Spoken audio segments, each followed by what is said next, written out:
Hi all അസ്സാം വലൈക്കും welcome back. ഒരു കപ്പ് അരിപ്പൊടി കൊണ്ട് ദോശ ഉണ്ടാക്കാമെന്ന് കേട്ടിട്ടുണ്ടോ? പക്ഷേ സാധാരണ അരിപ്പൊടി ദോശ പോലെ ക്രിസ്പി അല്ല കേട്ടോ. ഇന്ന് നമുക്ക് നല്ല സോഫ്റ്റായ ഇൻസ്റ്റൻറ്റ് ദോശയാണ് ഉണ്ടാക്കുന്നത്.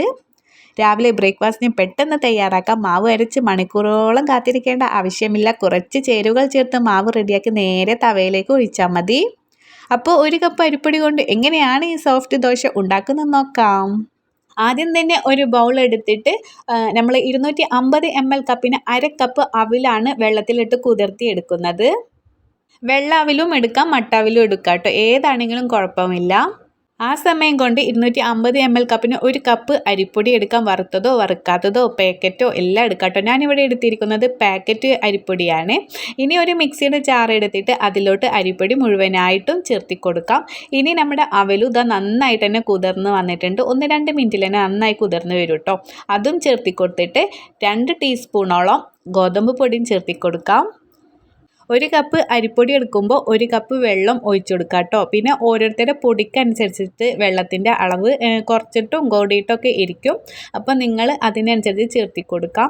ഞാനിവിടെ ഒരു കപ്പ് മുഴുവനായി ചേർത്തി കൊടുത്തിട്ട് നമ്മൾ ഒന്ന് മിക്സ് ആക്കിയിട്ട് വേണം കേട്ടോ നന്നായിട്ട് തന്നെ ഫൈനായിട്ട് അരച്ചെടുക്കാൻ. അപ്പോൾ അരച്ചെടുത്തപ്പോൾ ഒരു അര കപ്പും കൂടി കൂടുതൽ ചേർത്തി കൊടുത്തിട്ടുണ്ട്. അങ്ങനെ 1.5 കപ്പ് വെള്ളം ഇവിടെ ചേർത്തിയിട്ടുണ്ട്. നല്ല സ്മൂത്തായിട്ട് തന്നെ അരഞ്ഞ് കിട്ടിയിട്ടുണ്ട്. അപ്പോഴാണ് ദോശ നല്ല സോഫ്റ്റായിട്ട് കിട്ടുന്നത്. ഇനി ഒരു ബൗളിലോട്ട് നമുക്ക് മാറ്റാം. അതിനുശേഷം ഇതിലോട്ട് പുളിക്ക് ആവശ്യത്തിന് ഒരു നാരങ്ങേൻ്റെ അരമുറി നീര് ഒഴിച്ചു കൊടുക്കുക. നമുക്ക് കുരുവൊക്കെ റിമൂവ് ആക്കിയിട്ട് ഒഴിച്ചു കൊടുക്കാം കേട്ടോ. അതല്ലെങ്കിൽ നിങ്ങളുടെ കയ്യിൽ തൈരുണ്ടെങ്കിൽ 2 ടീസ്പൂണോളം തൈരോ ചേർത്തി കൊടുക്കാം. ഇനി നന്നായിട്ടൊന്ന് മിക്സാക്കി എടുക്കാം. ഇനി പുളി ആവശ്യമില്ലെങ്കിൽ നമുക്കത് സ്കിപ്പ് ചെയ്യാം കേട്ടോ. അതുപോലെ തന്നെ 1/4 ടീസ്പൂണോളം ബേക്കിംഗ് സോഡയും പിന്നെ ആവശ്യത്തിന് നമ്മൾ ഉപ്പ് ചേർത്തിയിട്ടില്ല, അപ്പോൾ ഉപ്പും കൂടിയും ചേർത്തി കൊടുത്തിട്ട് വീണ്ടും മിക്സാക്കി എടുക്കാം. ഇനി ഇതാ റെസ്റ്റ് ചെയ്യാൻ വെക്കൊന്നും വേണ്ട കേട്ടോ. നമുക്ക് നല്ല ചൂടായ പാനിൽ ഒഴിച്ചോട്ട് ചുട്ടെടുക്കാം. മാവ് അധികം കട്ടിയാകാതെ നോക്കണം കേട്ടോ. ഇങ്ങനെ പതുക്കെ പരത്തി കൊടുത്താൽ ദോശ നല്ല സോഫ്റ്റായിട്ട് കിട്ടും. ഇനി ചെറിയ ഹോൾസൊക്കെ വരുമ്പോൾ നമുക്ക് ഒന്ന് മൂടി വെക്കാം. ഒരു ഭാഗം നന്നായി വെന്ത ശേഷം മറിച്ചിട്ട് കൂടി ചുട്ടെടുക്കാം. അപ്പോൾ മറിച്ചിട്ടെടുക്കുമ്പോൾ നെയ്യൊക്കെ ഇഷ്ടമുണ്ടെങ്കിൽ നമുക്കൊരു 1/2 ടീസ്പൂണോളം നെയ്യ് ഒന്ന് തൂവിയെടുക്കാം. ഇനി നെയ്യ് ഇഷ്ടമില്ലാത്തവർ കുറച്ച് വെളിച്ചെണ്ണയോ ഓയിലോ എന്ന് ഒഴിച്ചു കൊടുത്തിട്ട് അതും ഒന്ന് സ്പ്രെഡ് ചെയ്ത് കൊടുത്താൽ മതി കേട്ടോ. കൂടുതലൊന്നും വേണ്ട.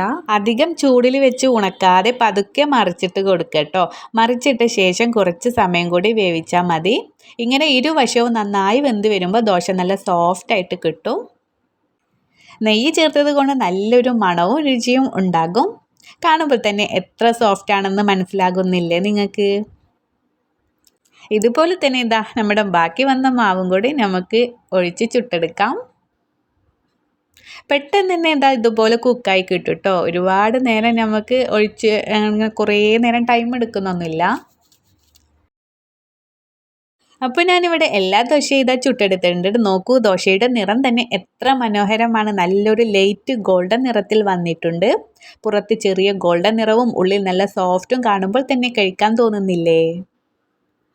ഇതിന് പ്രത്യേകിച്ച് ഒരു കറിയുടെ ആവശ്യമൊന്നുമില്ല കേട്ടോ. നെയ്യ് ചേർത്ത് ചുട്ടെടുത്തത് കൊണ്ട് തന്നെ നല്ല രുചിയാണ്. ചൂടോടെ വെറുതെ കഴിച്ചാലും അടിപൊളി ടേസ്റ്റാണ്. രാവിലെ പെട്ടെന്ന് തയ്യാറാക്കാൻ പറ്റിയൊരു കിടിലൻ ദോശ തന്നെയാണിത്.